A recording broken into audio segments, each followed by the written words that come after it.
Thank you. Good afternoon. So if a typical website was a digestive system, it would have no capacity to poop. And that's painful.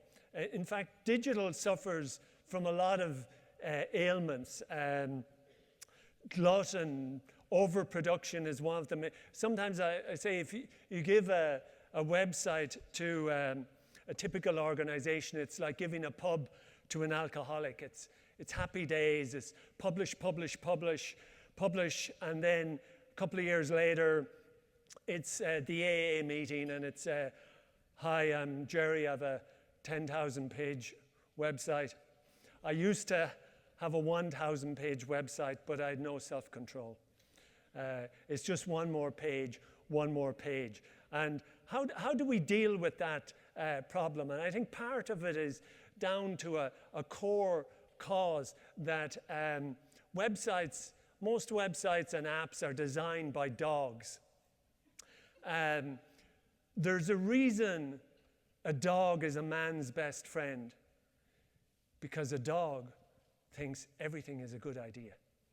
You know, no matter what time you want to go out for a walk, the dog thinks that's a great idea. So it's the dog that designs the website, but it's the cat that maintains the website. You know, that cat is not going to review the content, not going to take the stuff down, you know, basically wants to have life as easily as possible. So I think we need to bring more cats into the design process. I'm sure lots of you have dealt with migration over the years, moving crap content from an old system into a new system. It's still crap, you know.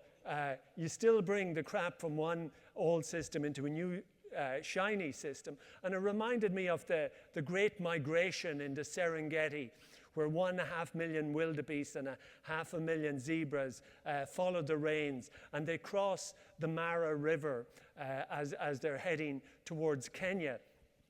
And as they're crossing the Mara River and this great migration, what do they meet? They meet basically the crocodiles.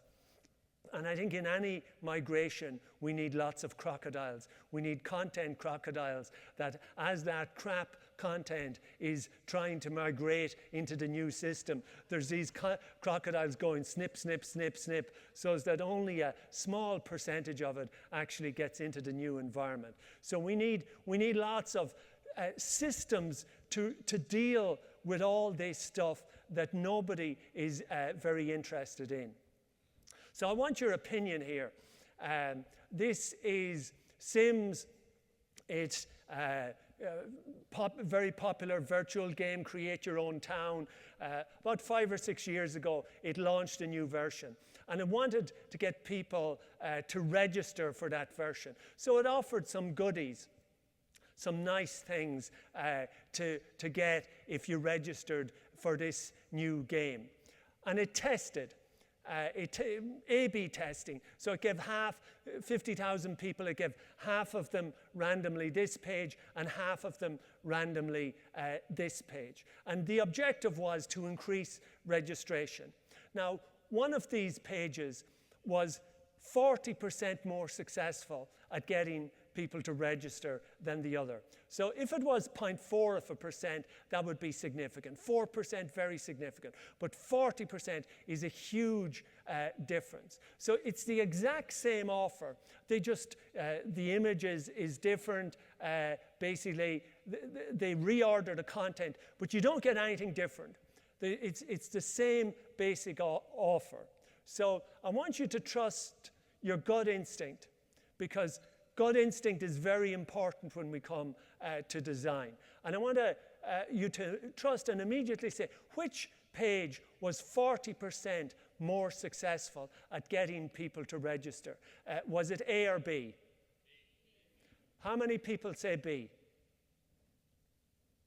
People say B. How many people say A? So that's about 70-30. Would you say roughly of those who put maybe 80-20, somewhere in that territory. The interesting thing is I've asked this question about 200 times at 200 conferences all over the world. I've been in 35, 40 countries over the last 10 or 15 years. And 99 out of 100 times, it's the exact same pattern in the audience, whether it's in Taiwan, whether it's in Reykjavik, whether it's in Oslo, whether it's in Dublin, whether it's in Brussels. The exact same pattern. Roughly 70 to 80% of people will go for B. It really doesn't matter. And actually, on this excellent website, which has recently changed their name, I forget what they're called recently, but Which Test One is where I got this original data from. 80% of the people who came to that website voted for B as well. So before they could see the results, they had to vote. And these are marketing people, designers, developers, programmers, right? But you know what I'm going to tell you. A was 40% more successful. You know, A was 40% more success. Most of our time, I've watched this over the years, our gut instinct is incredibly dangerous. You know, we should not trust our gut instinct when it comes to digital design. The worst possible way to design a website is to have 5 smart people in a room drinking lattes. And the longer you leave them, the worse the website becomes. You know, this isn't randomly wrong. You know, if it was 50-50 wrong, you know, but I could give you 50 more of these. How do we get it so wrong so often when it comes to our gut instinct? Right? That has to be worrying. But of course, the bigger issue has to be testing, observation of what people actually do. It's not a nice to have if we want to get the design right. It's absolutely critical. It's absolutely central if we want to get the design right. Now I'm going to show you here a method around identifying what really matters to people. One of the key things. How do we identify what is the crucial stuff and what is the crappier stuff? There's top tasks and there's tiny tasks.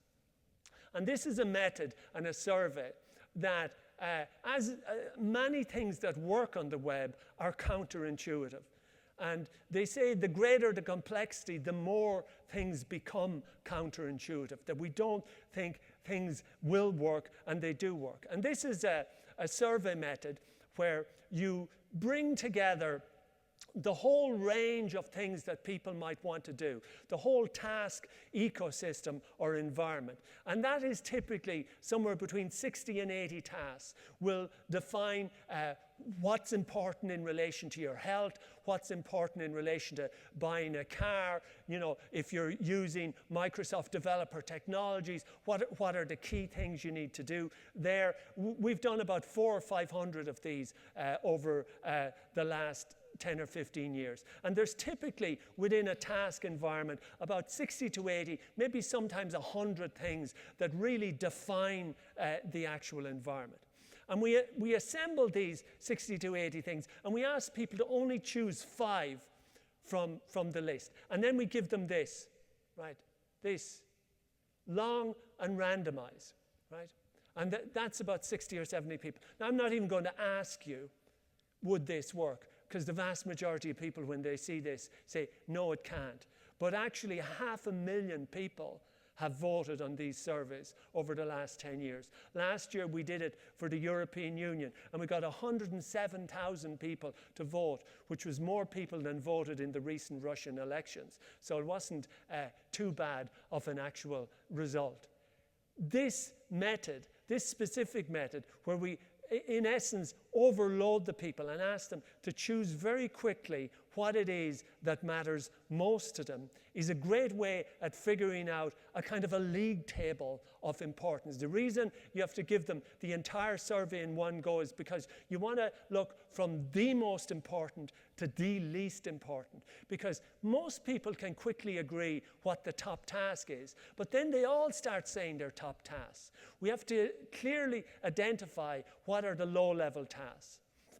And when we did that survey with the OECD, about 2,000 people, the OECD is a large non-NGO governmental type organization that compares countries and says, oh, this education system in Germany is doing better than this one in Ireland. And when we do it, we get a pattern. The yellow is the first 25% of the vote. So 4 tasks dominate the first 25% of the vote.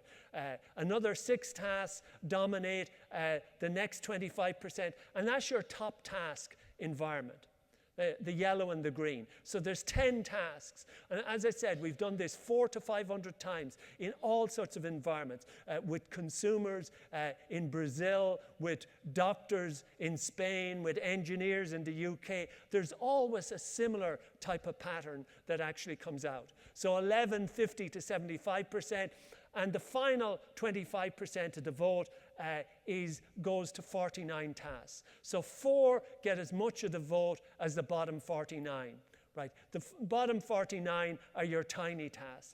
And the model of top task management is that you should manage the top tasks first and make sure they're performing well, because they've got the highest demand. They are the things that the customers care most about. Top tasks have a permanence about them. They retain a permanence over time.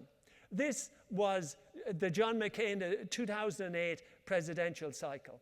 2 dominant tasks when you come to the environment. Because when you come to these type of websites, you're a committed, politically interested type of person. If you're a casual voter or an undecided, you'll never go to these websites. You'll pick it up on CNN or Fox News or wherever you're going to look. But when you come to these type of websites, there's dominant tasks in the customer's minds. And they're either donate or to sign up.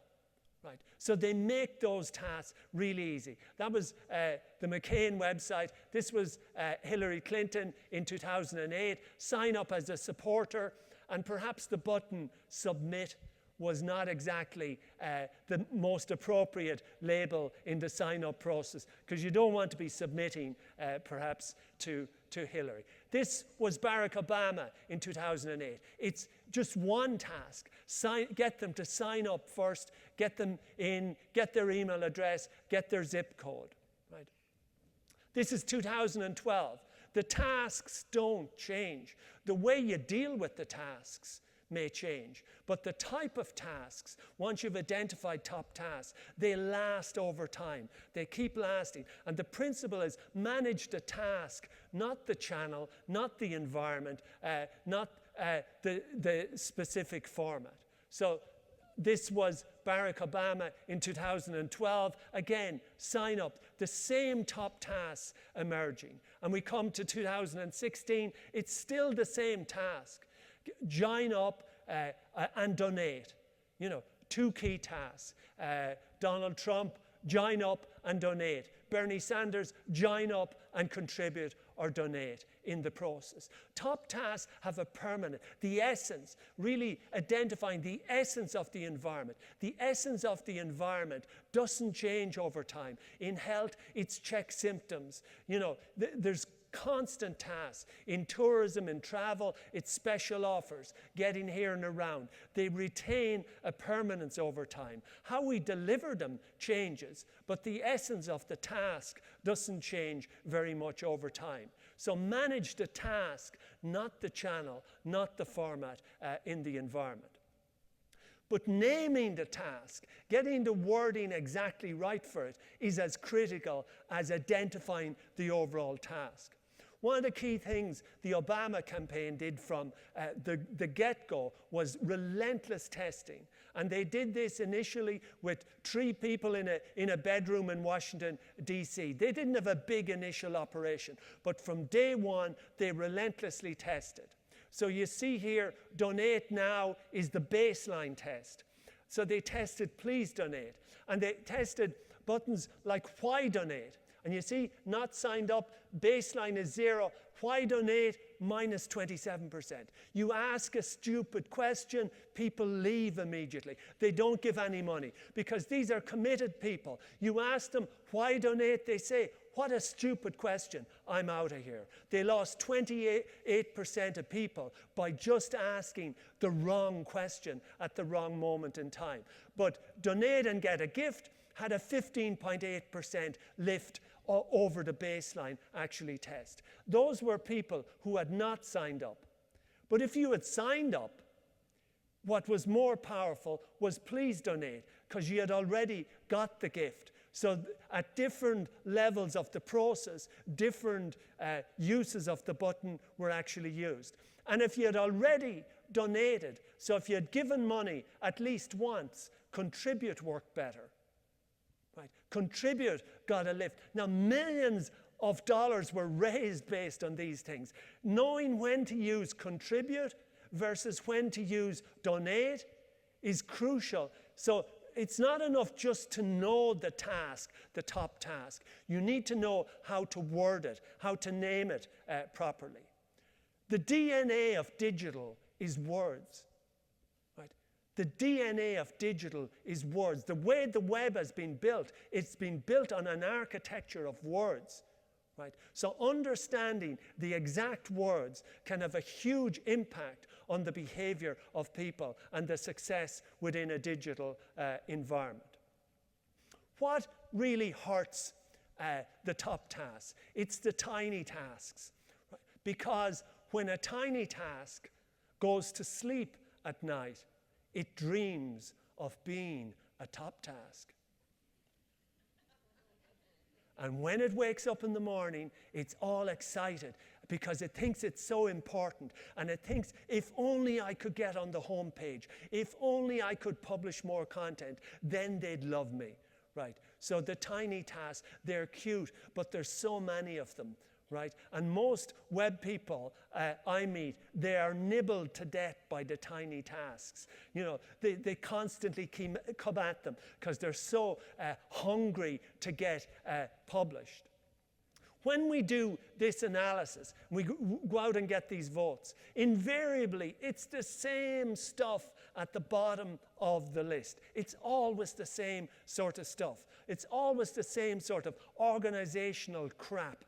Organizations have a fabulous capacity to create enormous quantities of stuff that nobody is remotely interested in, right? It never had a value. It never will have a value. So Secretary General speeches and activities gets 39 votes out of 31,800 cast. Oh, the poor Secretary General, right? Norwegian hospitals, they don't care about your organization in Norwegian hospitals. You know, they don't care about how you're organized. And Scottish Enterprise, oh, the organization chart, it gets 5 votes out of 3,500. Oh, and all the effort that went into that organization chart. And Enterprise Ireland, annual report, 6 votes out of almost 4,000 votes. Only 6 votes? Oh, that's terrible. All the effort went into the annual report. Look at the annual report of Innovation Norway, 22 votes out of 14,000 votes.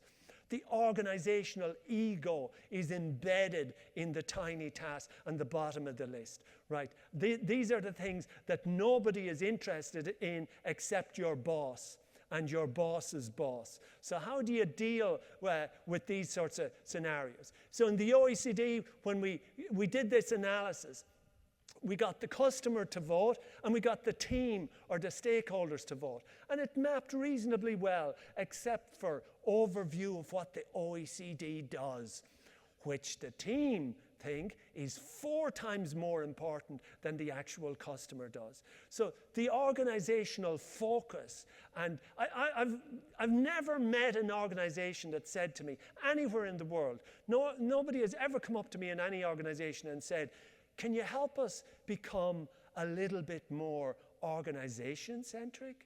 Because we're too focused on our customers. We need to focus more on ourselves. You know, we don't think about ourselves nearly enough. We're always thinking about the customer.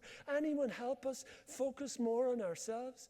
That's never happened. It never will happen. You know, organizations are fabulous at focusing inwards on themselves.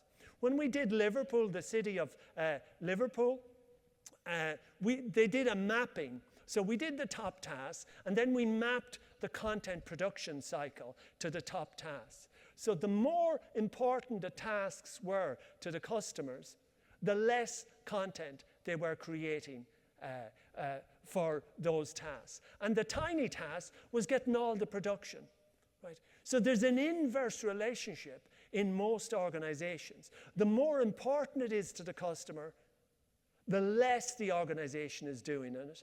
The less important it is to the customer, the more the organization is doing. Because the ego of the organization is so strong, and particularly within a senior management level. And what does that result in? It results in enormous quantities of crap, right? That nobody is any way remotely interested in. This is the US Department of Health.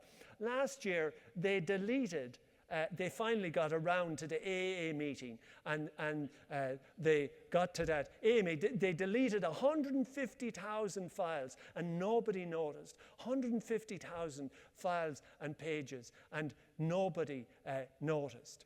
Right? The World Bank PDF generator, which the World Bank is, right? One third of their PDFs are never downloaded. Never downloaded. Never. Not even once. Never. Right? Microsoft has 14 million pages. Microsoft.com has 14 million pages. 4 million of which have never been looked at. That's the population of Ireland of pages that nobody has ever looked at. I mean, it's ridiculous. Why do we go to such effort to create such quantities of so much stuff that nobody ever even looks at once? Something is broken. Something is really wrong. Because the organization talks about itself constantly and constantly focused on its own needs. And these are a key challenge in a digital-based environment. And part of it is to do with the HIPPO. You know what the HIPPO stands for? The highest paid person in the room. More people are killed in Africa by hippos than are killed by lions. And in fact, if you quantify that around the world, a lot of people's careers are ended by hippos. So how do we deal with the hippos? Because it is the hippos that have a fantastic capacity to create crap, or at least demand that crap be created. And of course, another animal that causes a lot of damage is the seagull, as you've heard, who swoops and poops on your project and then flies on. Right. So how do we deal with the hippos and the seagulls? Because they're killing our projects, and they're killing a great customer experience. Right. And often the higher up the organization, the worse the animals become that we meet up there. But they often say, no, let's do this because it really won't affect. Let's publish this. It really won't affect. Let's put this on. It's an extra thing. Of course, you having to do that takes away from your ability to be able to focus on the top tasks and make them better. But let's take that for a moment. Microsoft Excel. The top task there, or a top task in the help and support, is how do I sum a number? You know, basic stuff. How do I do addition and multiplication? The problem is that with top tasks and tiny tasks, there is word overlap. There are only so many words in the English language. So there's a function, there's all these function pages, or there used to be in Excel, which are for mathematicians and their formulas. But they're called sum function or im-sum function. They're called areas function. They're called print function. And you know what? They're really popular. For years, they had loads and loads of visitors. And the mathematicians, they were saying, I didn't know there were so many mathematicians around really interested in the sum functions. But of course, they weren't interested in the sum functions. They were trying to sum a number, but they were finding the im-sum function in the search results coming through. And that's a classic example of how the tiny task content, because there's often so much of it and there's word overlap, clutters either the findability through search or through navigation of the top tasks. Tiny tasks affect performance of top tasks when you do the analysis. So they noticed this and they worked on it. And what they eventually ended up doing was they deleted all the function pages, right? And they put them into a single page called maths functions. So the mathematicians could still find, so the tiny task could still be found by the mathematicians that needed to find it, but a number was on its own. So you didn't have the overlap of the words coming through. So we often need to prove the negative impact of the tiny tasks on the top task. That's one of the ways we can get to more focus on a top task environment. So when you're building up this list, so you're trying to prove initially that there is a league table of importance from the customer. So you're collecting all these tasks. There's essentially two sources. There are customer-facing sources. So they're all the research that you've done, and maybe you need to do new research. You're looking at competitor websites. You're looking on social media. You're looking at your own website. You're looking at analytics and overall search behavior. So you're looking outwards into the world of the customer. And there's the organizational sources. You have to talk to the seagulls and the hippos as well. You have to get their opinions, because if you don't get the entire ecosystem of the task, then you can't prove what the tiny tasks are, and they'll come back and say, well, you missed the things that are important to me. So when you're building up a task list, it needs to reflect the outward focus, but also the inward focus as well, in order to be complete. But it should be roughly an 80-20 split. 80% of the list, so if there's 100 in the list, then roughly 80 tasks that are very much outward focused, and about 20 tasks that are inward focused in the process. Some people say to me over the years, isn't search and page views enough? That will give us a picture of what our customers really want to do. Not necessarily. Not necessarily. Page views and visits, etc., and search, they give a certain window into the customer, but you can miss very important things. A couple of years ago, we worked with Lancashire County Council in the United Kingdom. And we went outwards in our research, and we were talking to citizens, and we were looking on social media, and we went beyond, out into the Lancashire community. And one thing that kept coming up was hospitals and health authorities, that was important to people. If they were, the broad question was, in living in Lancashire and dealing with the county council, what's most important to you?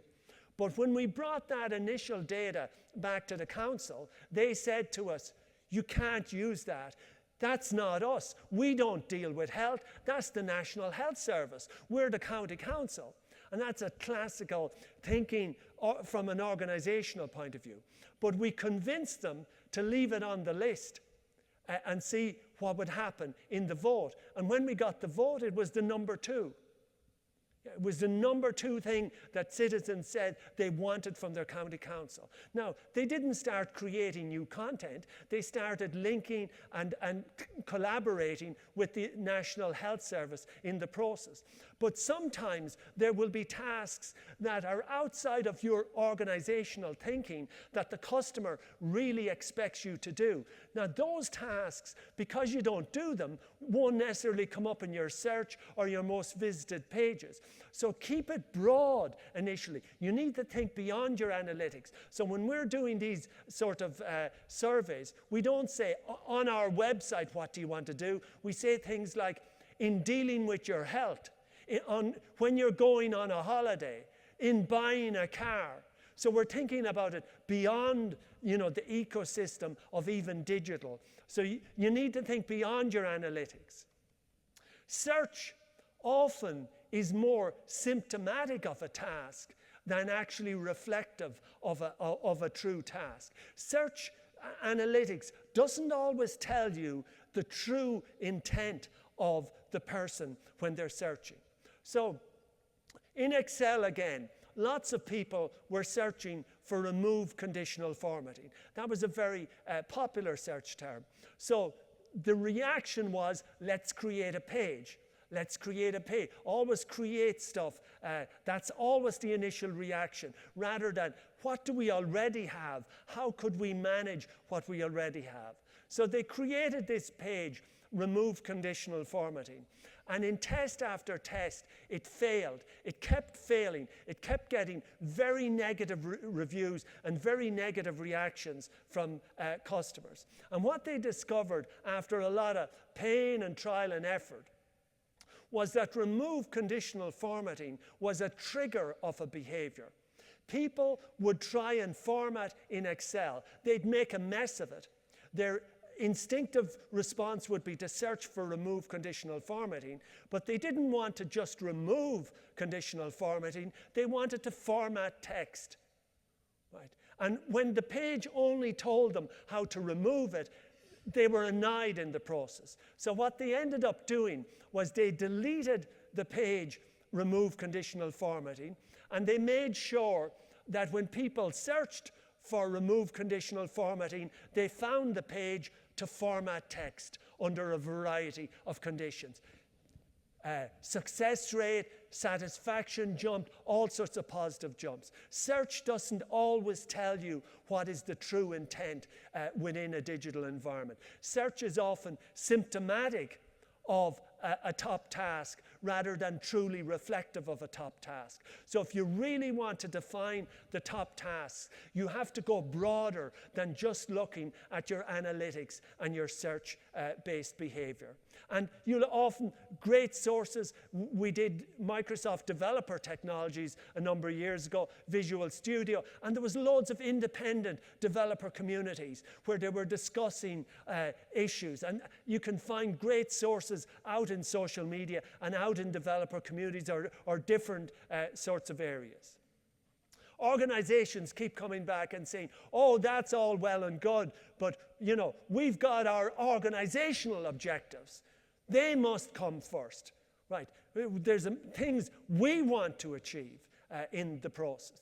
This was the Norwegian Cancer Society about 6 years ago, and it's full of calls to please give us money, because it only is part funded from the Norwegian government, and it needs to raise money, right? So we've got an objective, we need to raise money.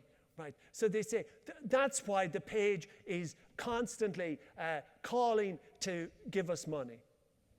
We went out, we asked citizens of Norway, obviously it was done in Norwegian, this is just a rough translation. What do you want from the Norwegian Cancer Society, or what do you want in dealing with these issues? So treatment, symptoms, prevention were the top tasks in the process. And then what's at the bottom of the list? Practically everything to do with donation and giving money. So the bottom of the list is everything to do with give money. You see legacy gifts, tax deductions. Oh, the annual report. That annual report is so popular around the world, isn't it? The hearing and those sorts of things. The organization's ego is in that long tail, those tiny task environment. So they were in a difficult situation. They said, what are we going to do? Are we going to really serve the needs of the citizens of Norway? Or are we going to serve the needs of the Norwegian Cancer Society? And they decided that they would serve the needs of the citizens. And this is the website they came up with. The top key cancers, and immediately you go into those, you get symptoms, prevention, etc. They absolutely relentlessly focused. And of course, they deleted 80% of their content as well, because they discovered that they had 5 or 6 definitions of melanoma, because they were drilled into silos of research and funding, etc. So they deleted a whole bunch of their content, and they absolutely focused on the customer task. And you know what happened? Their revenue grew dramatically. Right? Their donations grew dramatically. Because just think about it. If you have an issue or you're worried about some type of cancer and you go to a website like this and it's shouting at you, give us money, give us money. Are you going to give it money? But if it actually helps you, you'll give it money. You're much more likely. Solve the customer's problem and the customer will solve your problem. But if you try and solve your problem, the organization's problem first, nobody will be happy in the process. Customer centricity is the best business case in this age when the customer is so confident and dominant about their behavior. Same thing happened in this Norwegian bank. This was a classical homepage, right? Banking in Norway, marketing, lovely hero shots. I mean, look at that hero shot. Isn't that amazing? Like, that is dangerous. I mean, if she keeps her hands up in the air, she just says, oh, we've got 3.9% interest on our savings or something like that. But she's now never going to live to see it. You know? He's going to be able to cash in on the pension. Maybe he told her, you know, he's revving there at that moment. He's saying, I'm going to cash in on the pension, right? What a stupid image, you know. But anyway, most of these hero shots are absolutely, totally stupid, right? But marketers can't help putting, because we have to put big funny images on the page of smiling people, regardless of whatever the situation is. And then people at this bank, they couldn't log in. They couldn't figure out how to log into their accounts, the current customers. And the reason they couldn't figure that out is it was called NetBank. I can imagine the branders and the marketers coming together and saying, hey, how do we give people a unique experience when they come to our website? You know, everybody else calls it login. Let's call it NetBank. And people were coming, where's the effing login? You know, there was constant calls. I can't figure out how to log in. So they were getting all these complaints coming back. And they did something really radical. They basically stripped everything away. They stripped everything away. Radical simplicity. Focus on the top task. Focus on login, right? But they did something really clever. And this is communication at the end of the task. The best possible place to communicate with somebody is after they have satisfactorily done something. No, when they've succeeded at doing something they actually came to do, that's the best possible time to get their attention or to make them an offer or to expand their horizon. So when people would log out, on the logout page, after they would place a single ad for mortgage or something like that. So they deleted 50% of the content and they got a 500% increase in visits to their product pages. So when they stripped all the crap off the home page, trying to get people to visit the product pages, because that's the whole purpose of those stupid images, right? Trying to get people to visit the product pages. And they simplified and they helped people do what they needed to do. They got a 500% increase in visits and inquiries and a whole increase in inquiries and new mortgages, etc. Focus on what people truly need. In many ways, it's so counterintuitive to the ego of the organization, but there's a tremendous capacity there to deliver value. When you're measuring these environments, there's two things to measure. So once you've identified your top task, you want to measure, can they complete the task? And then the critical thing, the best practice is time on task. So we actually did the National Health Service in the UK a number of years ago. And it's a huge, massive big organization and website. And the number one task for citizens was to check symptoms. So that was the crucial task for the NHS website. So we'd come up with examples of those tasks, like you've got a stomach pain, you've got a headache, you've had nausea for a couple of days. What could that be a symptom of? And we'd watch people as they try and complete these tasks.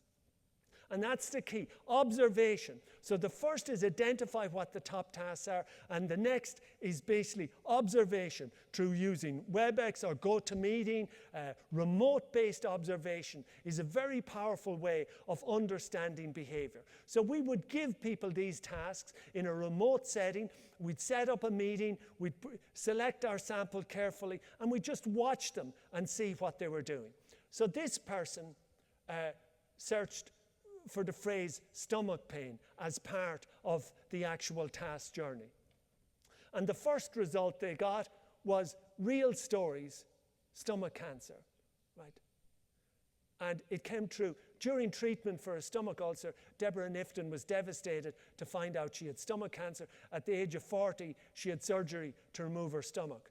I just searched for stomach pain. You know, I mean, like imagine if you went in to your doctor and you said, "Doctor, I'm not feeling all that well." "What's wrong with you, Gerry?" "I have a bit of a pain in my stomach." "Let me tell you about Deborah Knifton. She came in to me 6 months ago. She thought she had just a pain in her stomach. Now she doesn't have one." Would you go back to that doctor? I don't think so. So I showed this to the NHS, and there was 80 people in the room from the web team, and they all went, "Oh, that's terrible." But not one person in the room felt responsible. They were graphic designers. The blog editor says, "I just encourage people to blog. I'm not responsible for that." Strangely, the search engine team didn't feel responsible for search engine results. They were just responsible for the search engine, right? Nobody was responsible. All our responsibilities are around formats or tools or organization-centric activities. We need to shift the responsibility. We need to stop managing inputs and start managing outcomes. Right? The shift in the new digital world is away from managing and measuring what you produce to managing and measuring what people consume. That is the core. So the metrics need to shift because the metrics create the behavior. And we measure success based on what we produce. We encourage glut. We encourage production by the very metrics. We talk about lots of visitors and lots of pages. We reward based. We encourage bad practice. We have to encourage good practice. And the way we encourage good practice is by focusing on the world of the customer. They want to check symptoms. Can they check symptoms? Right? These are the crucial questions we need to be able to answer. Now, 3 or 4 months later, they sent me an email and they said, "Things are getting better. We've improved the search engine. We've added type ahead to the search engine." Again, classic feature. We've added a new feature. We've added a new functionality. So I went back and I had a look at it and I went STOM and it said cancer of the stomach. So we've figured out a way to get you to crap even faster. Yeah. You want wrong answers really fast? 6 months ago, we gave you the wrong answer and we scared the shit out of you. It only took a minute to scare the shit out of you. Now we can scare the shit out of you in 10 seconds. How does that, isn't that great? Type ahead is no good when you give the wrong answer faster.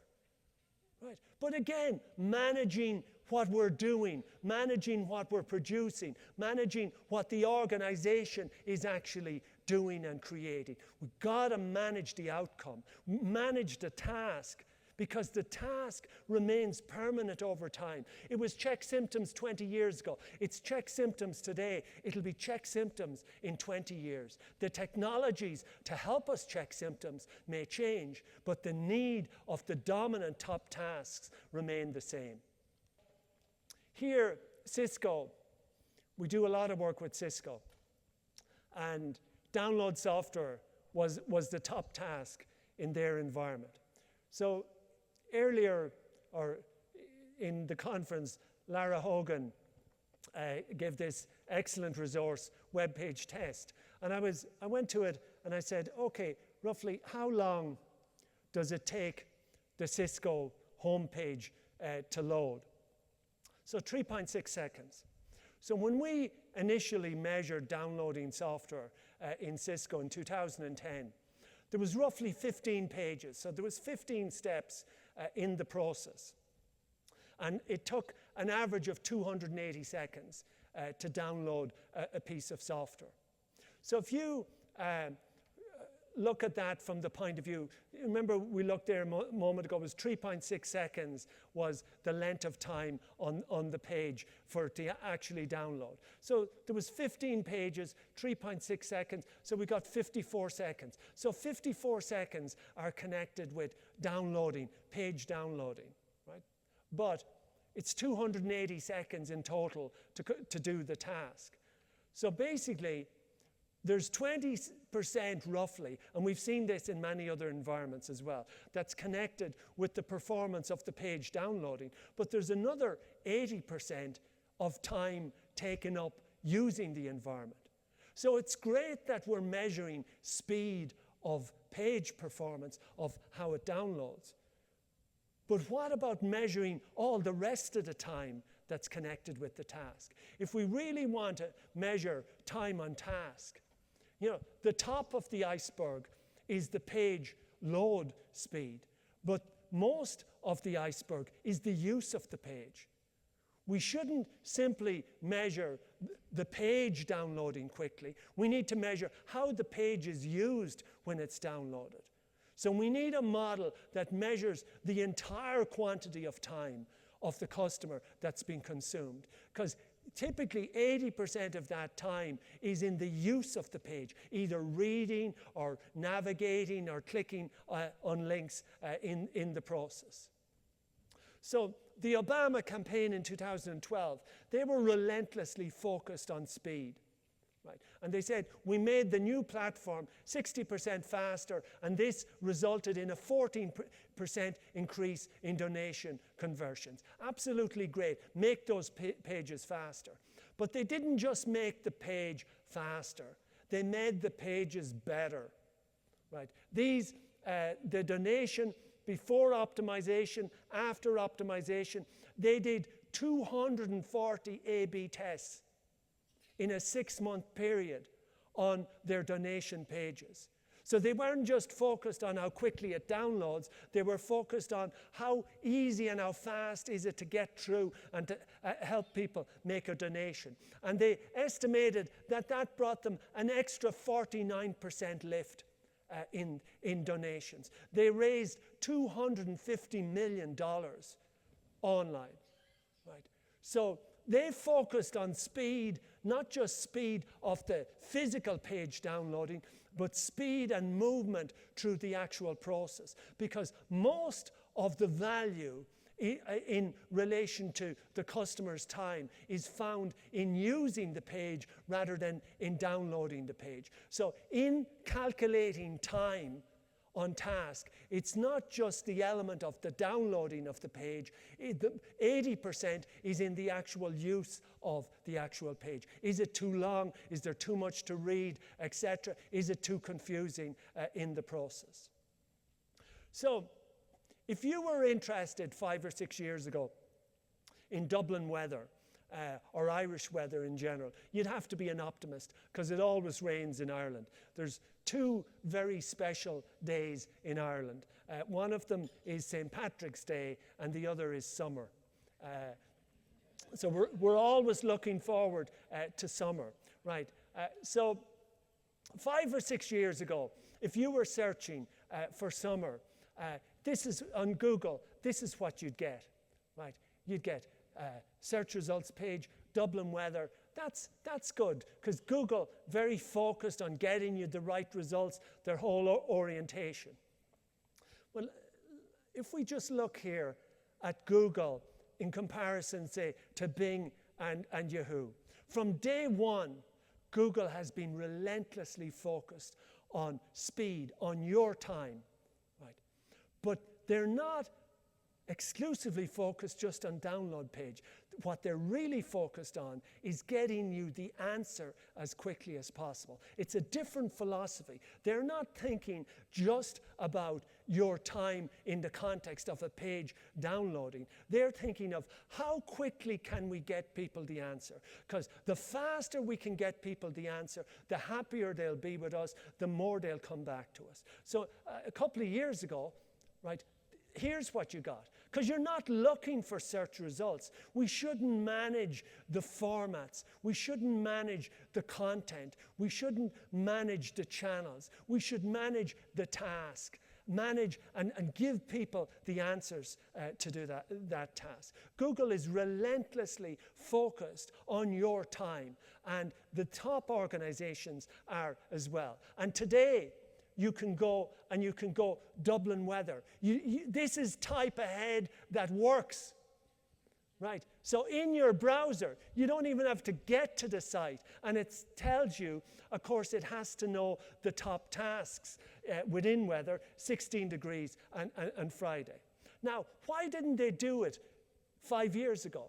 Because they didn't have the technical capacities. The metadata wasn't at an appropriate standard. Today, the technologies have advanced, either HTML5 or otherwise, that allow that sort of thing to happen. So you keep thinking about the task, what it is people are trying to do. Then you look at the technology in the context of that task, and you say, how can we use the technology to allow people to check symptoms more quickly or to check their weather more quickly?